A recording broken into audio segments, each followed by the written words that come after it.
This episode of Distraction is sponsored by Landmark College, with bachelor's and associate programs, bridge semesters, and summer programs for students who learn differently. Learn more at lcdistraction.org.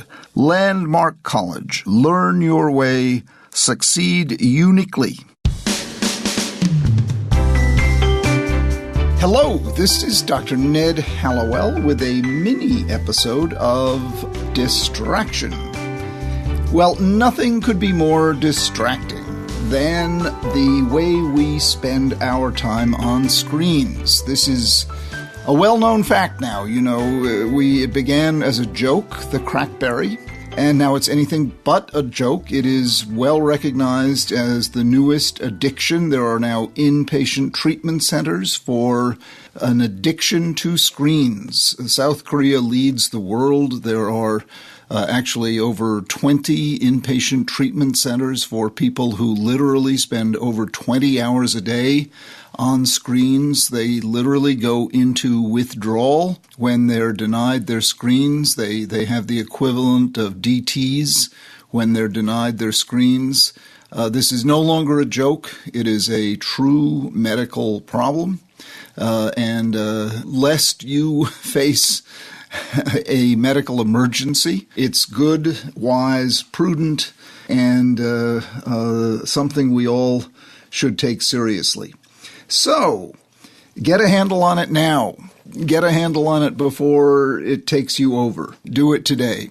And one good way to sort of know what you're doing, because like all addictions, denial is what prevents us from understanding what's going on.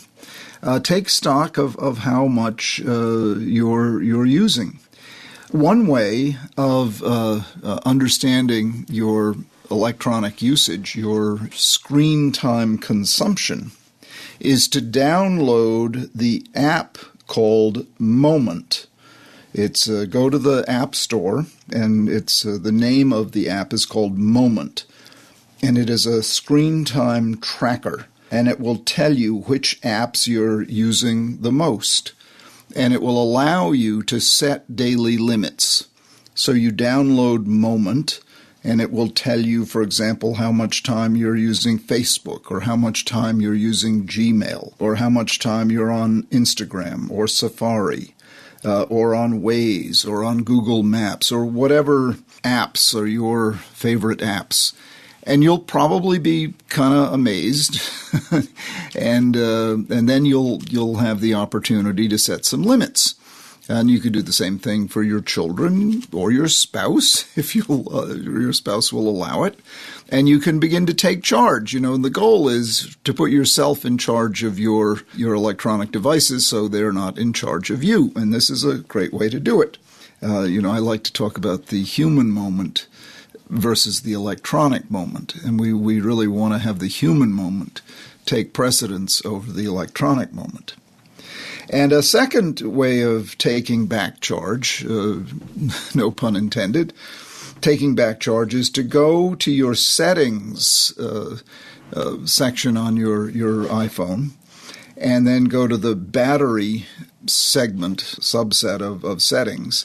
And in the battery usage section, you can look and see how you're using your battery and what fraction was consumed by each app over the last 24 hours and the last 7 days.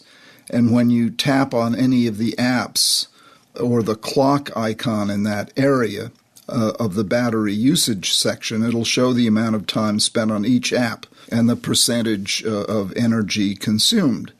And, that'll help you decide if you're spending too much energy and time in a given app or in a given section.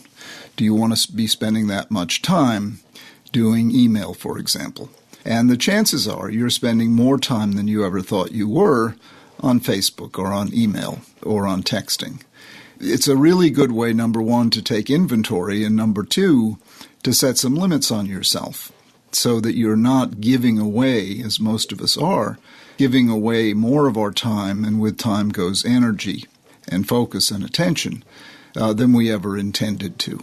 Two very practical ways of taking back control that we've inadvertently given away, which is another way of kind of taking back control in order to live the life we want to live so that we aren't feeling crazy busy, that we aren't feeling distracted, so that we can be more meaningfully connected.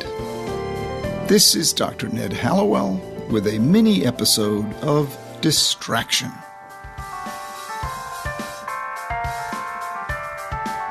Distraction is produced by Collisions, the podcast division of CRN International. Collisions, podcasts for curious people. Our producer is Sarah Gurton, our sound engineer is Scott Person, and our music was created by Mark Berman.